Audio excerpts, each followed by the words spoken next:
మోదీ పాలనలో దేశ భద్రతకు డోకా లేదనే భ్రమల్లో ఉన్నారా?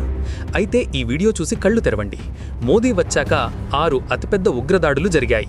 2016లో పఠాన్కోట్ ఉగ్రదాడి, అదే 2016లో యూరీ ఉగ్రదాడి, 2017లో అమర్నాథ్ బాంబ్ బ్లాస్ట్, 2019లో పుల్వామా ఉగ్రదాడి, 2025లో పహల్గాం ఉగ్రదాడి, అదే 2025లో ఢిల్లీ రెడ్ ఫోర్ట్ దాడి.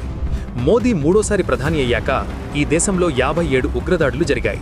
ఆ దాడుల్లో 39 మంది సైనికులు ప్రాణాలు కోల్పోయారు, 69 మంది సాధారణ పౌరులు మృతి చెందారు. ఇంత జరుగుతుంటే మన హోంమంత్రి అమిత్ షా ఏం చేస్తున్నట్లు?